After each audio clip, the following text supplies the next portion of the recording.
Petit récapitulatif. D'où vient ce pouvoir affectif des tonalités? Ces ressentiments étaient déjà connus de Platon, bien avant le classement par tonalité apparu entre les XVIe et XVIIe siècles.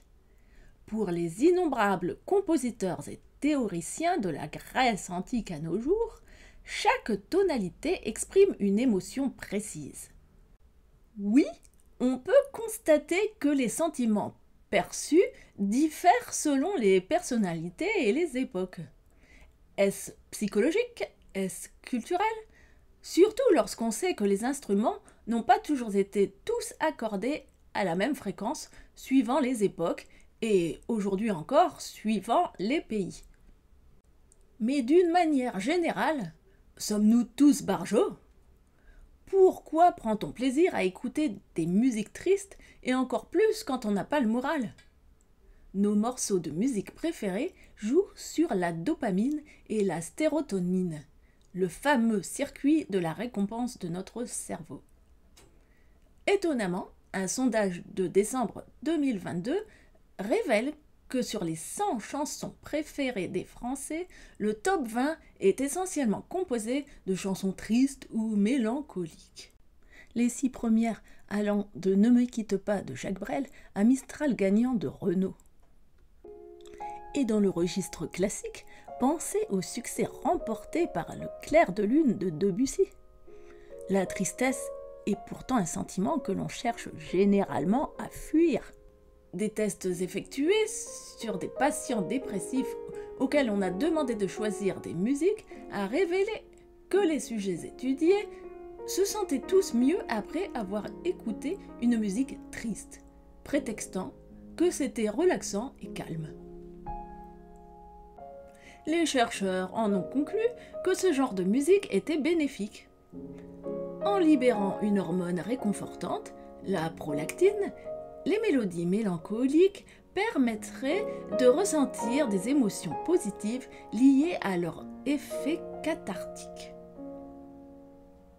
Quand on se sent triste, on recherche souvent la compagnie d'un ami compréhensif. La musique peut parfois agir comme substitut d'un tel ami, en apportant consolation et réconfort.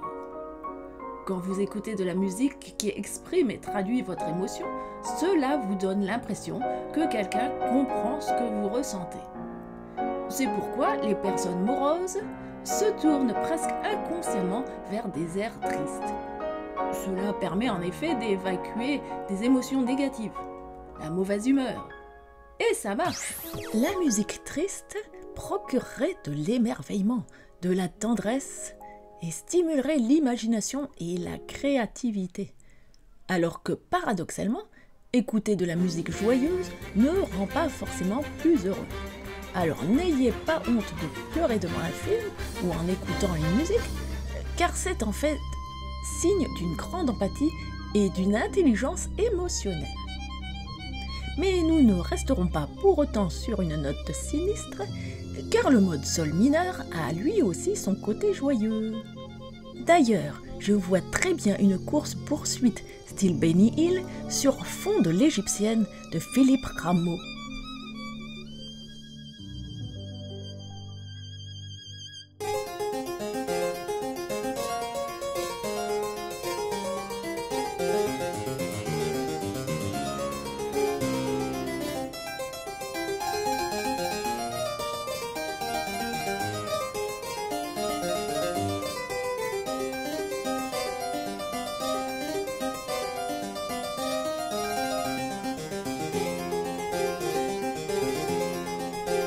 Et nous voilà parvenus à la fin de notre voyage à travers le mode mineur.